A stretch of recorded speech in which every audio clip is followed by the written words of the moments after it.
Olá, seja bem-vindo ao canal do Instituto Pius. Eu sou a Ana Derosa e hoje o tema da nossa aula é A Mulher Revela ao Homem Quem Ele É.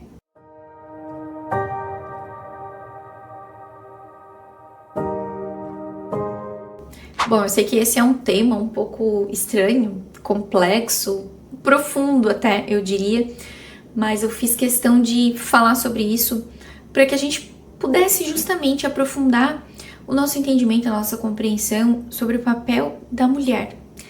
Que a gente fala muito do papel da mulher na sociedade, isso foi muito trazido pelo movimento feminista, qual que é o papel da mulher na sociedade, o que a mulher pode fazer, os direitos da mulher. Mas se a gente vai realmente falar sobre isso, a gente consegue ir muito mais a fundo. Claro, a gente precisa falar também do papel da mulher na família, e isso é primordial, isso deve vir antes, inclusive. Mas mais ainda, a gente consegue falar sobre o papel da mulher em termos de educação moral da humanidade. E a gente sabe que a gente vive uma crise de masculinidade. E eu quis trazer esse assunto, eu comecei até a aprofundar estudos e leituras, inclusive, por conta de uma situação que aconteceu umas semanas atrás. Eu vi um post na internet, no Instagram, que trazia uma abordagem de deboche.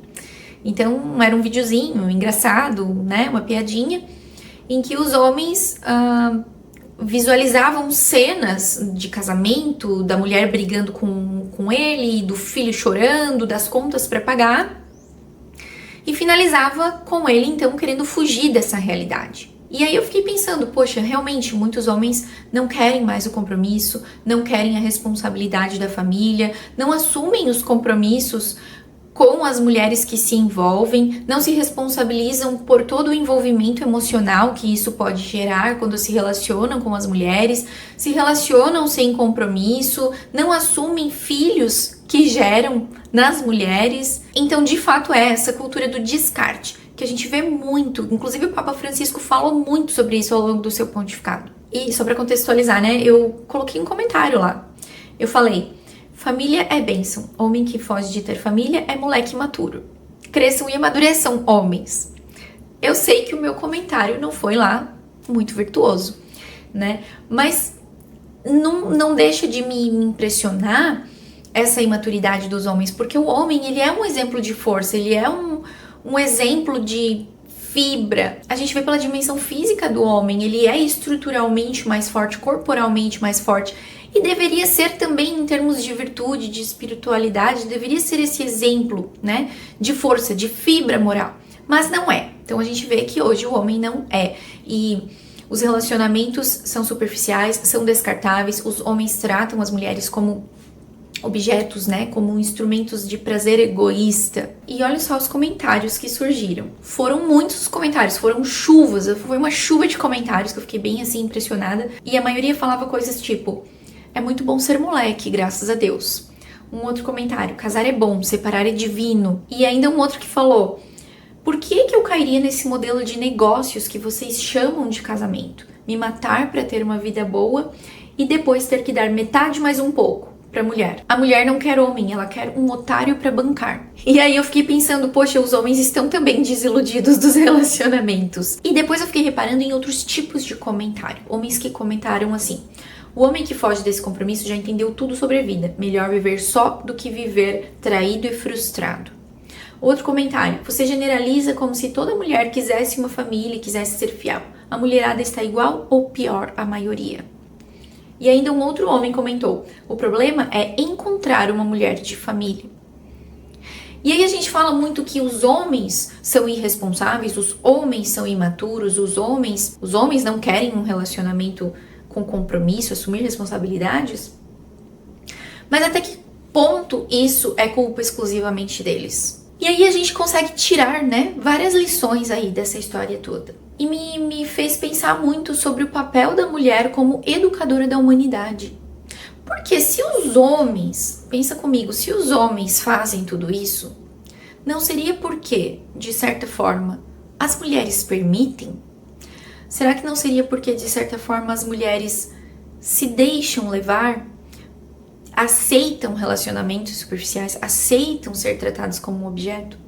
Veja, aqui eu não tô dizendo que as mulheres querem isso, mas isso pode acontecer de uma maneira inconsciente, porque a mulher quer ser amada, no fim das contas é isso. Todo ser humano quer ser amado, nós fomos criados para o amor. Aliás, o catecismo diz isso no ponto 1604, 1604. Nós somos criados para o amor. Esta é a primeira e principal vocação de todo ser humano. E a mulher, ela quer ser amada. Ela quer preencher uma espécie de vazio que tem dentro dela. Ela quer ser amada.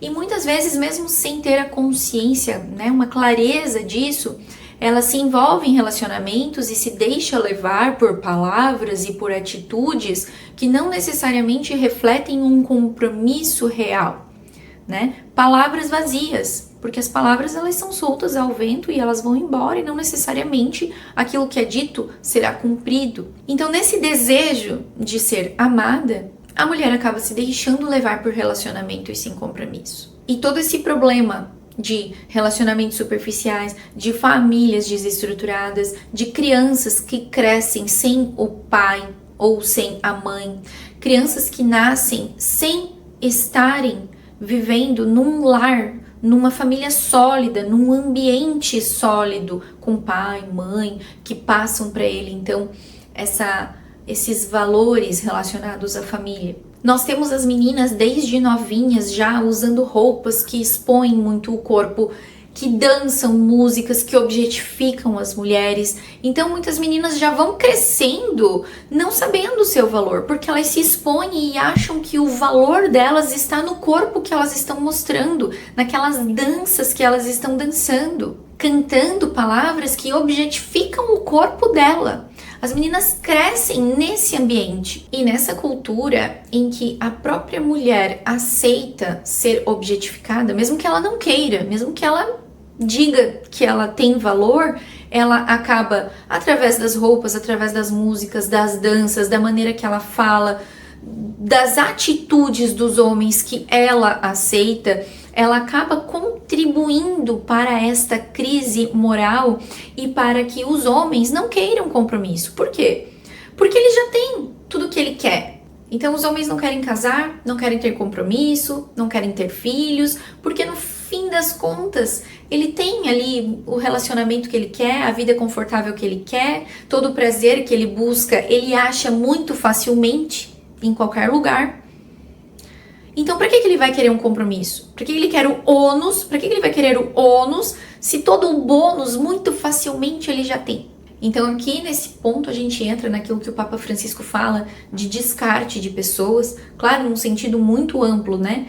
Quando aquela pessoa não te serve mais, você descarta. Então, isso acontece muito com os idosos, por exemplo. Poxa, eles já não são mais capazes de produzirem coisas úteis para a sociedade, gerar dinheiro, fazer a máquina financeira girar. Então, eles já não são mais úteis, eles já não servem mais, eles podem ser descartados, jogados, abandonados. Isso acontece também nos relacionamentos entre homem e mulher, em pessoas que se envolvem e quando aquela pessoa não serve mais, ou quando o homem, por exemplo, encontra uma outra mulher que pode satisfazer melhor os seus desejos, então ele abandona aquela atual e troca, como se as pessoas fossem de fato objetos. Então eu comecei falando sobre a crise de masculinidade. Eu acho que a gente poderia refletir sobre o seguinte: antes da crise de masculinidade, existe uma crise de feminilidade. Por quê? Porque o momento atual, esse momento em que a gente vive, é um momento em que parece que a mulher está em crise de identidade. Então, aquela coisa, né? Para que eu vim ao mundo? Qual é o meu papel? O que eu devo fazer? Então, as mulheres, principalmente da nossa geração, elas chegam à vida adulta acreditando que elas precisam ser úteis para a sociedade, elas precisam ser independentes, empoderadas, ter uma excelente carreira, ganhar dinheiro, não depender de homem, deixar os filhos para mais tarde, porque os filhos vão atrapalhar a vida, a carreira. Mas será que a identidade da mulher se resume a isso? E qual que é o valor da mulher? O valor dela está no fato de ela ter uma excelente carreira, de ela ser independente? Ou será que o valor da mulher está naquilo que ela é em sua totalidade, né? O que é a totalidade? o meu corpo, a minha alma, a minha mente, o meu espírito, a minha natureza, aquilo que está dentro de mim e não fora, não simplesmente aquilo que eu estou expressando ou o que eu estou conquistando, mas quem eu sou. Então pensa comigo, se uma mulher é independente, consegue tudo o que ela quer, sozinha, ela é empoderada, ela não precisa do homem para nada. Isso faz com que o homem entenda o que sobre ele? Que ele precisa cuidar da mulher, proteger, prover as suas necessidades, ser o seu amparo, a sua segurança? Para que ele vai se motivar a ser tudo isso se ela mostra para ele que ela não precisa porque ela se basta sozinha? Então a gente acaba passando para o homem estas mensagens. E por que eu tô falando isso? Mais uma vez, né, voltando aí ao relato do Gênesis, eu tenho falado bastante sobre isso ultimamente, né? Quando a gente compra um eletrodoméstico, a gente vai lá nas orientações do fabricante para entender como que é o bom funcionamento, como é que funciona, como é que arruma. E quando a gente fala do ser humano, a gente tem que fazer a mesma coisa. Vamos atrás das orientações do fabricante. Quem é o fabricante? Deus, que nos criou. Onde estão estas orientações? Na palavra de Deus, né? Nas Sagradas Escrituras. Então, se a gente vai lá no Gênesis e a gente lê o relato da criação do homem e da mulher, a gente vê que o homem foi criado por Deus do pó. Deus o criou e o colocou para cuidar de toda a criação. E deu para ele a missão de dominar a terra e inclusive de nomear os animais, ou seja, já mostrando aqui que o ser humano ele é superior a todas as demais criaturas. Só que a Bíblia fala que o homem se sentia só, ou seja, ele não se reconhecia, ele não se identificava com todas as criaturas já criadas. Embora ele estivesse ali, naquele meio, na criação, fazendo parte da criação com todas aquelas outras criaturas, ainda assim ele se sentia só. O próprio Deus diz isso, né? Não é bom que o homem esteja só. Vou lhe criar uma auxiliar adequada. Então, todas as criaturas já existentes não eram uma auxiliar adequada para o homem. Então ele cria a mulher.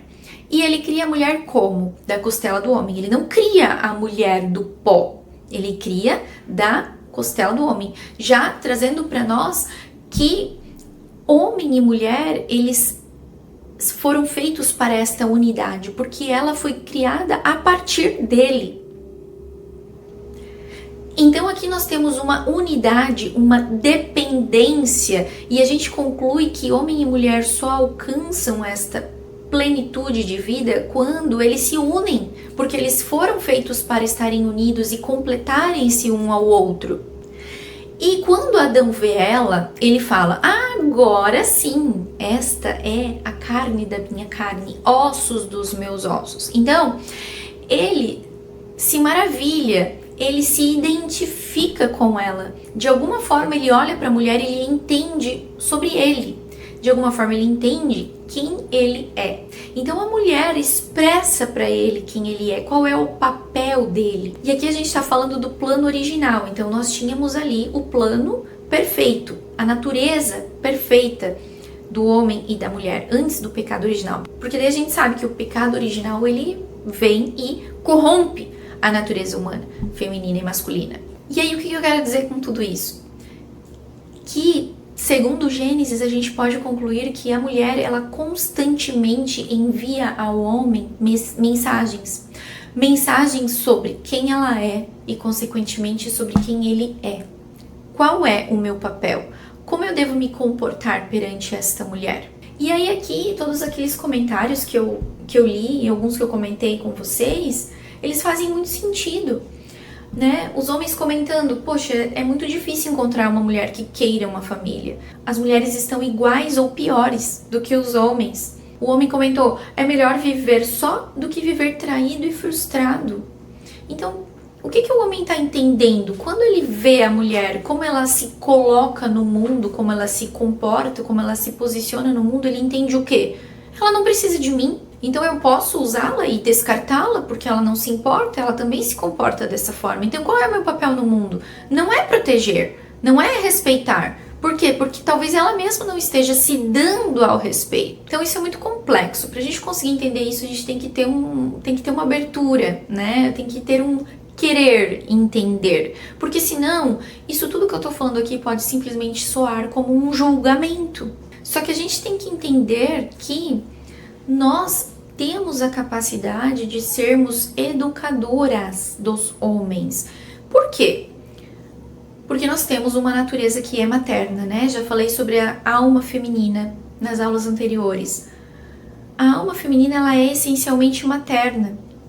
Então, essa capacidade que a mulher tem de conduzir, de acompanhar o crescimento, de acompanhar a educação, de favorecer a educação de um ser humano, como ela faz com o filho, por exemplo, ela também é capaz de fazer isso com as pessoas que estão ao redor dela. E ela tem essa capacidade educativa pelo seu simples proceder. Com a maneira como ela fala, com a maneira como ela se veste, sim. Por quê? Porque o nosso exterior reflete o nosso interior também. Então, eu consigo expressar exteriormente quem eu sou. Eu consigo expressar qual é o meu valor. Isso São João Paulo II fala muito, né? Sobre a linguagem, a expressão do corpo, a linguagem do amor que o corpo é capaz de expressar. Só que o corpo não é algo isolado em nós, ele simplesmente reflete algo que está em nós. Mesma coisa no amor conjugal. A união de corpos é uma expressão do amor conjugal, da união conjugal. É um sinal sacramental, inclusive, quando a gente fala do sacramento do matrimônio, quando tem a união do homem e mulher em uma só carne, a união de corpos. Então, essa união corporal expressa algo que é invisível, que é o sacramento, que é essa união em uma só carne, os dois que se tornam um, o nosso corpo expressa. Então, da mesma forma, a gente pode trazer essa abordagem para este contexto mais simples de como a mulher se posiciona na sociedade e perante as pessoas, perante os homens, por exemplo. Então, eu chego para um homem com uma postura super irreverente, com roupas decotadas, mostrando muito, né, expondo demais o meu corpo. Isso é uma linguagem que os homens são muito capazes de ler. Os homens são especialistas em ler a linguagem corporal das mulheres. E as mulheres, elas são muito especialistas em fazer esta comunicação não verbal. Então o homem, ele percebe, e por mais que a mulher não queira, por mais que a mulher acredite que ela tem valor, a partir do momento que ela se posiciona dessa forma e se comporta desta forma irreverente e modesta demais perante os homens, cantando e dançando músicas que rebaixam a mulher, que colocam a mulher num patamar de objeto, isso vai fazer com que o homem interprete o quê? De fato, ela é um objeto, porque é isso que ela está expressando. Então, o nosso corpo expressa. Mesmo sem palavras, nós estamos expressando constantemente quem nós somos. Então, vocês conseguem compreender que essa expressão corporal, ela pode determinar ou não a objetificação de pessoas e, consequentemente, contribuir para a crise moral em que nós estamos inseridos neste momento? Não é muito difícil a gente compreender isso. É interessante que a mulher, ela quer ser valorizada. Então, a gente tem todos os discursos modernos de que ela deve ser super empoderada, independente, se bastar sozinha e conquistar muitas coisas e ter uma carreira maravilhosa. Mas, muitas vezes, a mulher, ela não se dá conta do seu valor e da sua capacidade de educar a humanidade. E esse é um grande valor da mulher, que se todas as mulheres se conscientizassem disso e buscassem entender isso, talvez nós pudéssemos reverter esta crise moral que a gente vive. A mulher é como um espelho moral e afetivo. As pessoas, e especialmente os homens, olham para a mulher e, de alguma forma, compreendem algo sobre si, compreendem qual é o seu papel. Isso não é para oprimir as mulheres e nem para rebaixá-las e nem para colocar um fardo em cima delas. Não, é para ajudá-las a se conscientizarem do seu papel, do seu valor, da importância que ela tem em educar a sociedade, em conduzir a sociedade. Então pensa comigo, a mulher, ela tem a sua alma feminina. Então o corpo da mulher é um reflexo da sua alma.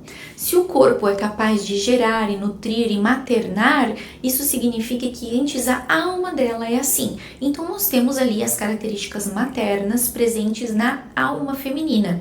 Isso faz com que a mulher seja muito mais apta aos relacionamentos pessoais, ao cuidado com as pessoas, ao olhar atento, à sensibilidade, todos os seus sentidos são mais sensíveis para identificar as necessidades da outra pessoa e buscar então ajudar essas outras pessoas. Isso é materno, é essencialmente materno, porque é isso que uma mulher é capaz de fazer com os seus filhos e de certa forma ela consegue expandir esta característica e aplicá-la ao seu redor, para as pessoas que estão ao seu redor.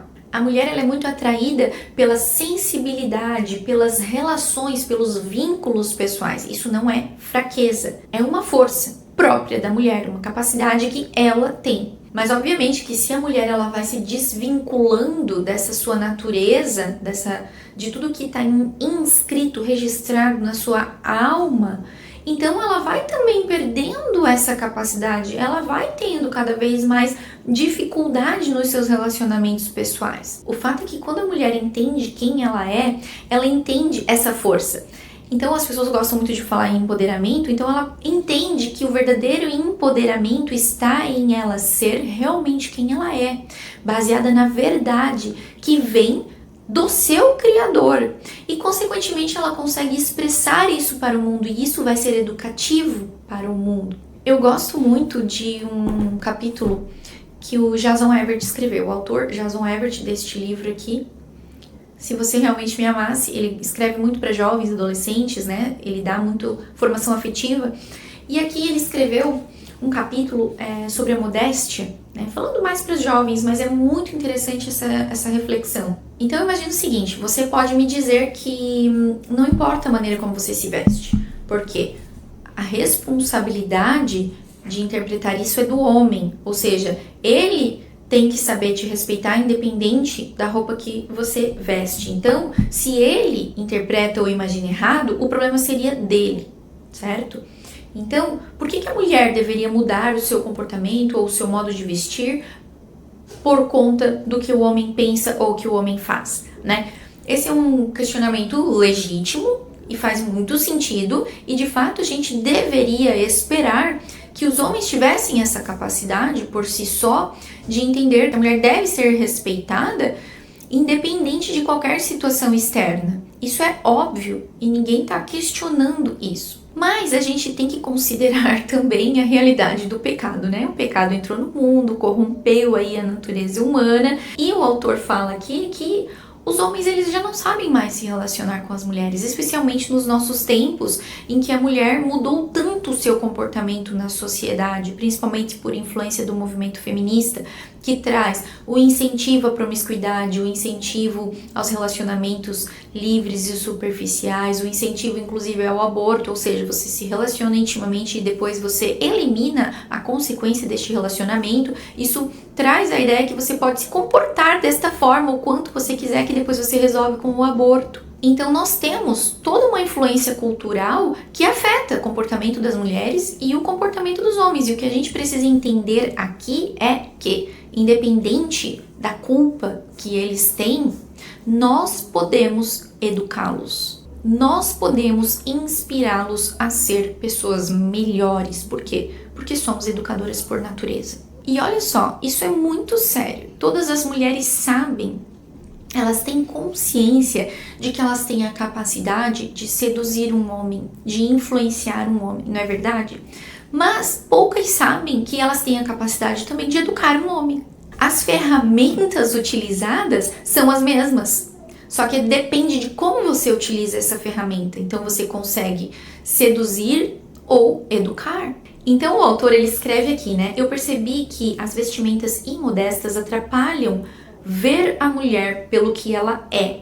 As roupas imodestas podem atrair o homem pelo corpo da mulher, mas o distrai de olhar, de ver a pessoa que ela é por dentro. Por quê? Porque a atenção está toda voltada para o seu exterior.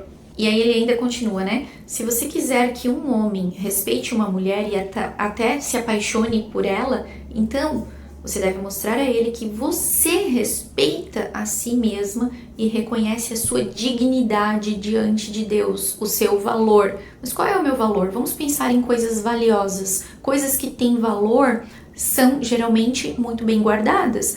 Um tesouro, uma barra de ouro, ela não é exposta, ela é guardada, 7 chaves. Então o meu corpo, ele tem esta função de guardar aquilo que há de mais precioso e valioso em mim, que é a minha alma, a minha essência como pessoa. Então, como que eu vou expressar isso para as pessoas e especialmente para os homens, né? De que forma eu vou expressar o meu valor? Como é que eu vou mostrar para ele, olha, eu sou uma mulher importante, eu mereço ser cuidada e amada. Como é que eu vou fazer isso? Dançando funk?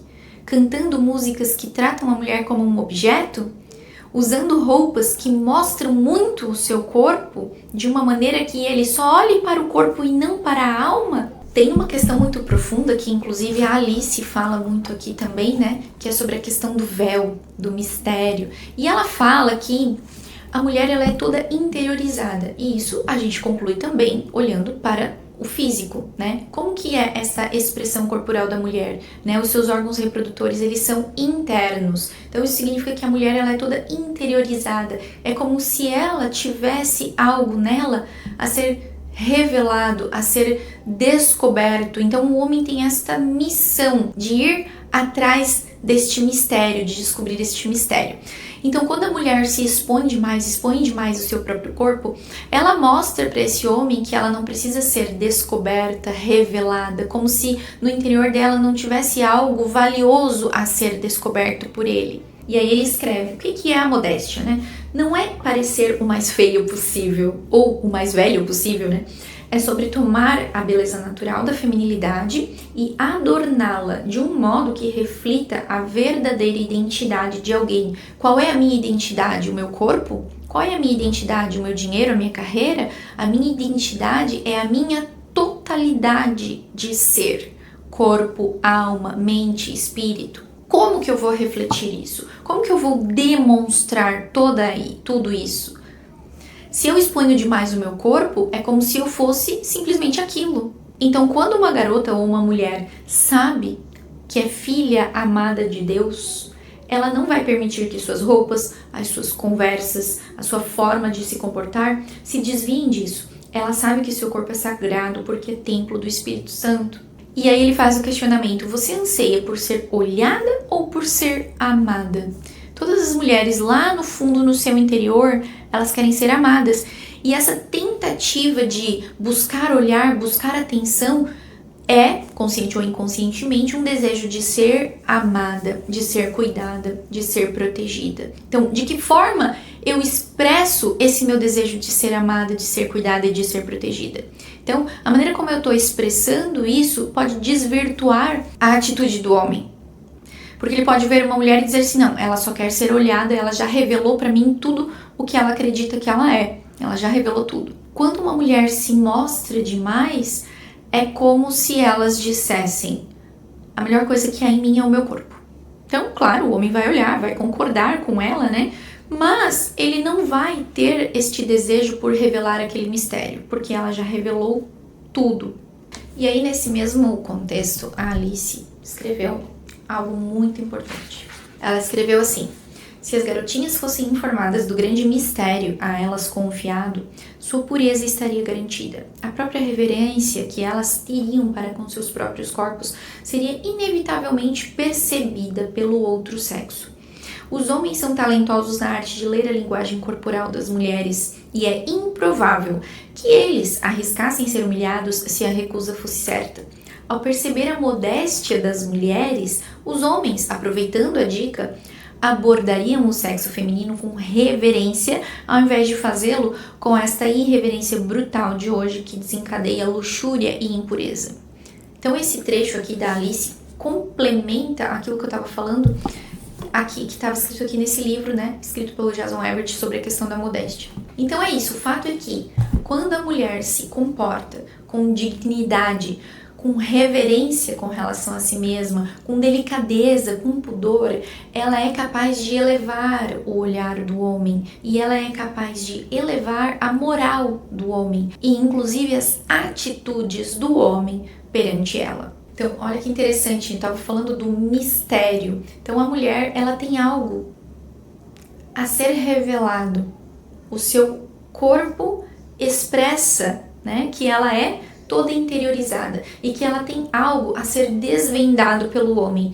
Então, quando ela tem essa capacidade de expressar isso como uma pessoa digna, de valor, que merece ser amada e não tratada como um objeto, ela incentiva, ela motiva o homem a relacionar-se com ela com mais profundidade e não com superficialidade, como a gente vê hoje em dia na cultura do descarte, nos relacionamentos sem compromisso. Olha só, a Alice escreveu também que ela cita, né, filósofos que escreveram que a mulher é a raiz e o homem é a árvore. E a árvore, ela só cresce quando a raiz é forte. Olha só que forte que é isso, né? Então, a influência que a mulher consegue exercer sobre o seu companheiro, ela é muito forte, ela é enorme. E ela não vai se manifestar em ordens ou em condutas, em más condutas, mas através do seu exemplo, de uma delicada persuasão. A mulher, ela tem essa capacidade. Só que quando ela trai essa missão, quando ela não entende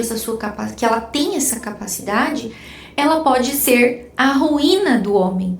Então, se a gente vive uma crise de masculinidade, se a gente se depara com homens que não valorizam as mulheres, que não valorizam os relacionamentos, não valorizam a família, até que ponto isso não está sendo influenciado então pelas próprias mulheres, pelo comportamento das mulheres modernas, atuais, de hoje em dia? Então a Alice escreveu isso, né, que a mulher ela precisa ter a consciência dessa força que ela tem, dessa capacidade de educar o homem. Como é que a gente vai fazer isso? A Edith Stein também já falou muito isso, né, de buscarmos uma vida em estado de graça, uma vida sacramental, uma vida de oração, né, uma união profunda e íntima com Deus e também uma vida de estudos, estudarmos sobre nós mesmas, sobre a verdade sobre nós mesmas, lermos as escrituras. E aí ela diz, né, que sem tal orientação ou graça, né, sem essa sabedoria, sem essa busca pela verdade, pelo conhecimento, a mulher pode se tornar então tão fraca a ponto de fazer mau uso de um de seus grandes dons, que é a sua beleza, né,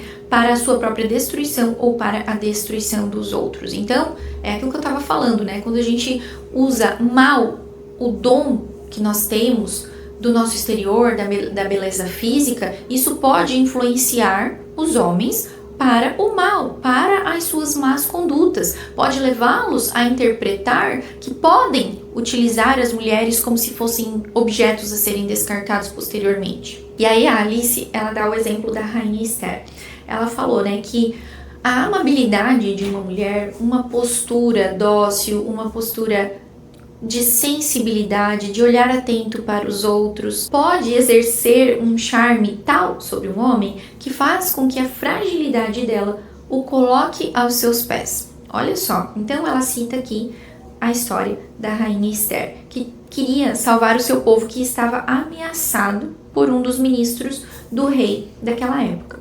Então ela ousou quebrar a regra que proibia qualquer pessoa de aproximar-se do rei sem permissão. Então, quando o rei viu ela entrando em seus aposentos, o rei olhou para ela, cheio de cólera, diz a Sagrada Escritura. Então, o que aconteceu com a rainha Esther? Ela desmaiou, ela ficou com medo e desmaiou. O rosto perdeu toda a cor. Ela apoiou a cabeça na escrava que a seguia. Mas, diz a Escritura, Deus mudou o coração do rei, fazendo-o manso. Então, ele ergueu-se do trono, ansioso, preocupado, né? Tomou Esther nos braços, até que ela se recuperasse. E então ele reconfortou-a com palavras suaves. Ele disse: "O que houve, Esther? Eu sou teu irmão, coragem, tu não morrerás. Minhas ordens só se aplicam a gente comum, vem comigo." Então ele ergueu o seu cetro de ouro, pousou-o no pescoço de Esther, abraçou-a e disse: "Fala comigo." Ou seja, a fraqueza, a fragilidade dela venceu. A fragilidade de Esther foi o trunfo que lhe alcançou a vitória. Então ela convidou o rei para um banquete e nesse banquete ela implorou ao rei que salvasse sua vida e a vida do seu povo. Olha que legal, né? Depois, na página seguinte, ela ainda continua falando sobre a beleza da mulher. Deus criou as mulheres para serem lindas.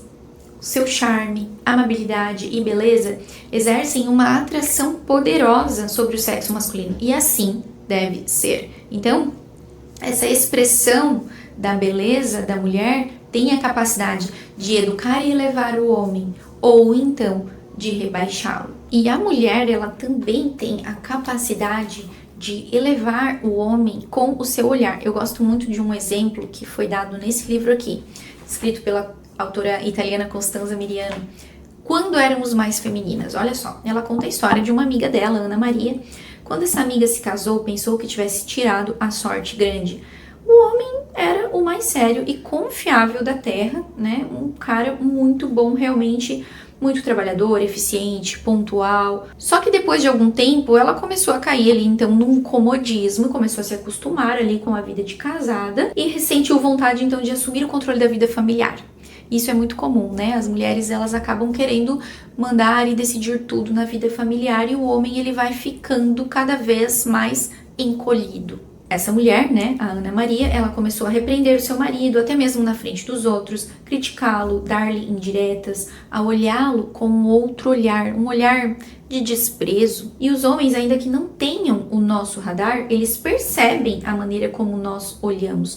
E eles sentem quando já não há estima em nosso olhar. Afinal de contas, tudo que eles fazem parece mal feito, né? As mulheres estão sempre pensando que eles poderiam ter feito melhor. Então a autora conta que aconselhou essa amiga, Ana Maria, que ela deveria parar de olhar para o seu marido daquele jeito, que ela tinha que aprender a estimá-lo com sinceridade, a começar pelas palavras, e que passasse 3 semanas sem julgar o seu marido, sem criticar o seu marido, se necessário, mordendo a língua até sair sangue. Bom, e o que aconteceu? Ao se ver observado, olhado com outros olhos, com novos olhos, sem ser contradito a todo instante, sem ser criticado a todo instante, mas ao contrário, sendo olhado com admiração, o marido desta mulher, da Maria, mudou de uma maneira muito imprevisível. A segurança que ele sentiu por receber esse olhar da mulher o transformou em outra pessoa. A autora conclui,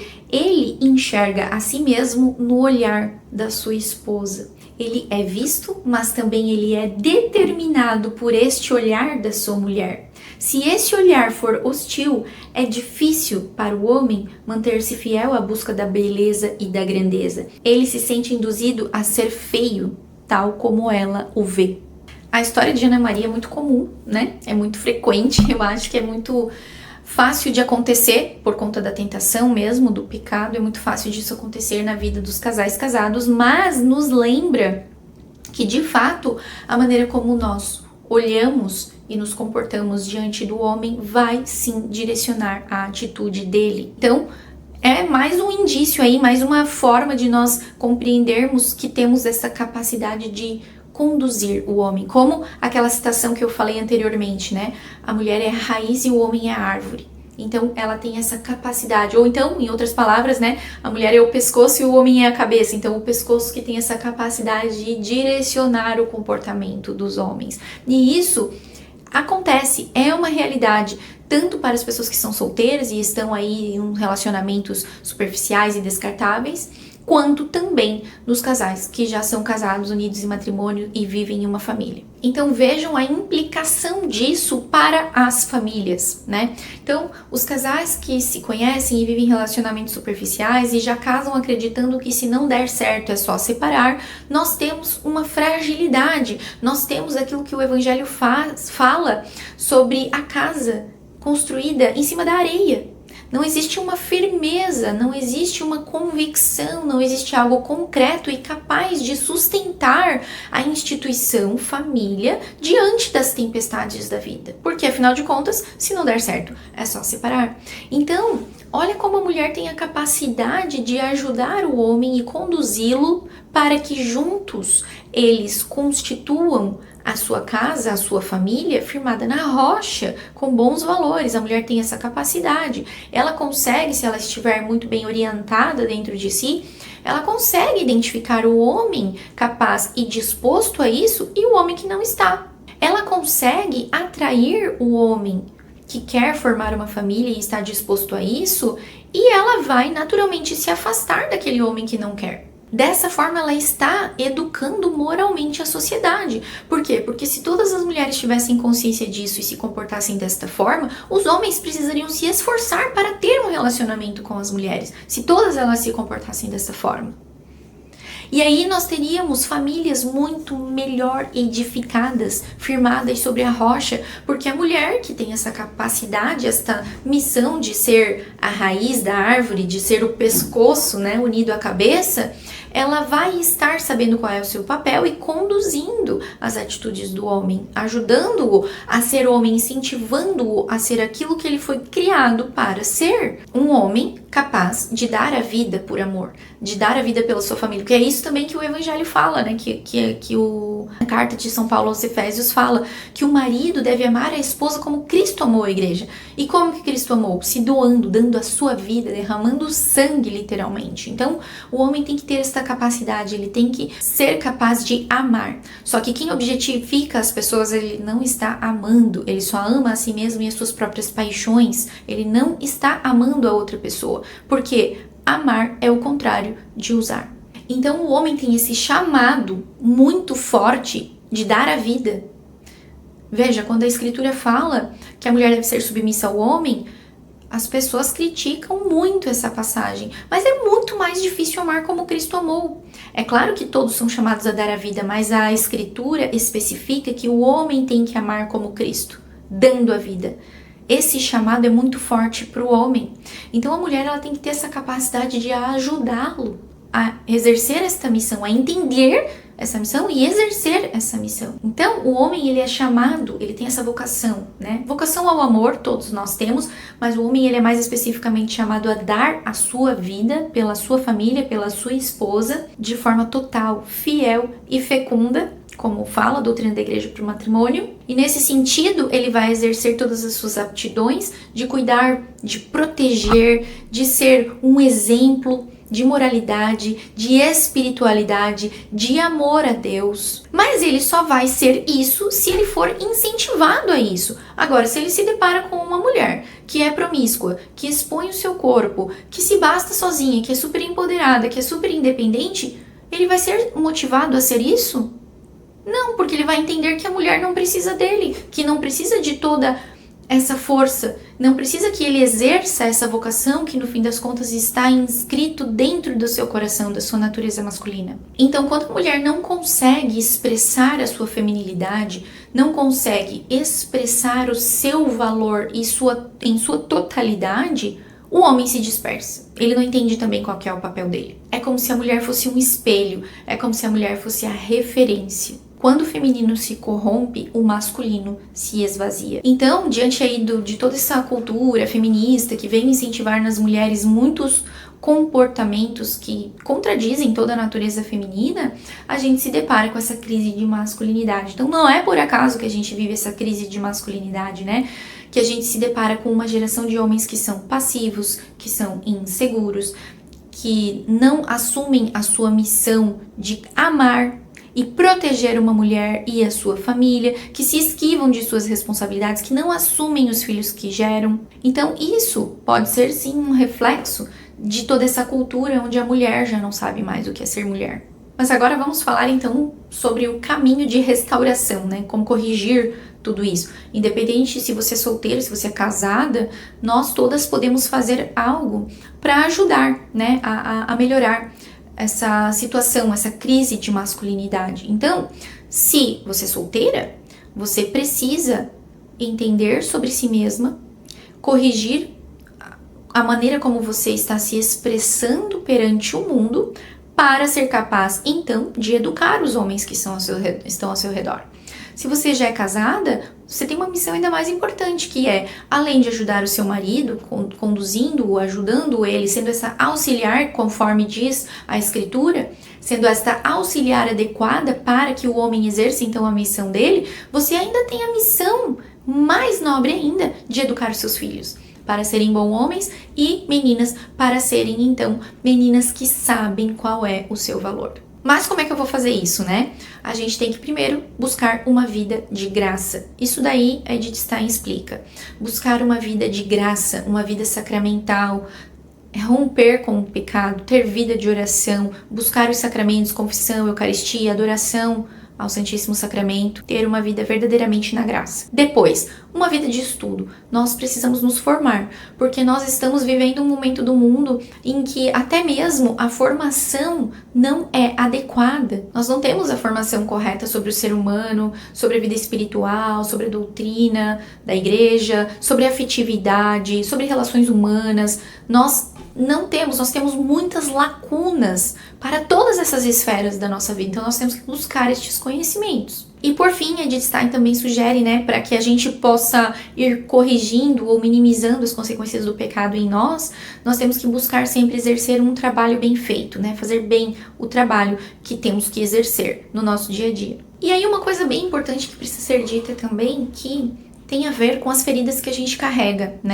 Claro, todas as pessoas, elas têm a mancha do pecado, E podem, então, por causa do pecado, se comportarem com atitudes realmente más, que fazem o mal para as outras pessoas. E nesse sentido, muitas mulheres carregam, de fato, feridas, sofrimentos, nas suas histórias de vida. É interessante, importante, imprescindível buscar a cura dessas feridas, A nível psicológico, mas principalmente a nível espiritual. Porque muitas vezes a gente não se dá conta de que somos amadas por Deus. Por conta das feridas e das maldades que as pessoas fazem com as mulheres, elas já não se sentem amadas. E isso é um buraco, uma ferida, uma lacuna muito grande que afeta a própria identidade da mulher. Só que nós somos, antes de mais nada, seres humanos criados por Deus e amados por Ele. Então nós precisamos reconciliar isso em nós, reconciliando então a nossa relação com Deus. Por quê? Porque somos filhas de Deus. Antes de sermos mulher e mãe, somos filhas de nossos pais biológicos e antes disso ainda filhas de Deus. Então esse encontro profundo com Deus vai nos ajudar a curar as nossas feridas e isso é imprescindível para irmos afinando em nós a nossa identidade feminina. E aí sim, a gente conclui que, recuperando a nossa identidade feminina, o homem vai inevitavelmente reencontrar a identidade masculina dele, Quando a mulher volta a ser mulher, o homem volta a ser homem. Quando ela entende a sua missão, o homem também é chamado a voltar para a sua missão de ser homem, conforme o plano original, conforme a natureza humana criada por Deus. E por fim, e não menos importante, a cultura da vida e da família está intimamente ligada com este reencontro de masculino e feminino. Porque se nós não sabemos quem nós somos e nós vivemos nesta crise de identidade, como eu falei, as famílias elas vão ficar frágeis, firmadas na areia e facilmente vão desmoronar. E isso é um problema sério para o mundo que vai perpetuar toda esta crise moral que a gente vive e os sofrimentos humanos inclusive, porque no fim das contas o ser humano ele quer ser amado e a família é a primeira escola de amor, é o primeiro lugar em que o ser humano recebe ou deveria receber amor. Então, quando o homem e a mulher entendem o seu papel, a sua missão e escolhem viver conforme o plano de Deus para eles, é muito mais provável que eles consigam então firmar a sua casa, a sua família sobre a rocha, constituir a família de uma maneira muito mais sólida, oferecendo então para os seus filhos mais amor, mais afeto, mais valores, e isso vai aos poucos criando uma sociedade muito mais sólida, muito mais estável, muito mais cheia de bons valores. Então é isso. Acho que pra gente concluir, a gente pode deixar aqui algumas reflexões para serem feitas, A gente se perguntar, para você se perguntar como eu, como mulher, posso ser sinal de verdade para os homens que estão à minha volta. Como que eu posso ser esta educadora no meu papel de mulher solteira, ou no meu papel de mãe, ou no meu papel de esposa. Então, contribuindo para esta formação de homens que se reconheçam na sua missão de homens de verdade, Como eu posso me valorizar, reconhecer a minha dignidade e então expressar o meu valor e a minha dignidade da forma correta, conforme aquilo que eu verdadeiramente sou, conforme o plano de Deus, conforme Ele me criou, Conforme o meu valor que me foi dado por Ele. E por fim, algumas leituras aqui para aprofundamento desse assunto. Como vocês já sabem, estes 2 livros que são imprescindíveis para qualquer mulher, né? O Privilégio de Ser Mulher, Alice von Hildebrand, e A Mulher, Sua Missão Segundo a Natureza e a Graça, da Edith Stein. Depois, a gente tem aqui também a Constanza Miriano, que escreveu esse livro aqui, Quando Éramos Mais Femininas, e ela também escreveu 2 livros bem interessantes no contexto matrimonial, Case e Seja Submissa, direcionado às mulheres, e Case e Morra por Ela, direcionado aos homens, né? Tem esse livro aqui, que é A Mulher e o Sacerdócio do Coração, da Jo Croissant. Esse aqui também, da Alice von Hildebrand, Homem e Mulher, Uma Invenção Divina. Então são algumas das leituras aqui que eu sugiro sobre esse tema, que pode ser então aprofundado aí por vocês, tá bom? Espero que vocês tenham gostado desse conteúdo, dessa aula, né? Não esqueçam de se inscrever aqui no canal da Pios, de dar um joinha aqui pra gente, deixa um comentário pro vídeo ser melhor propagado. Não esqueçam também de compartilhar este vídeo, né, com suas amigas, com quem você acredita que precisa, né, ouvir essas reflexões que estiveram contidas aqui nessa aula, tá bom? E muito obrigada por ter assistido, por ter ficado até o final, e a gente se encontra no próximo vídeo. Tchau!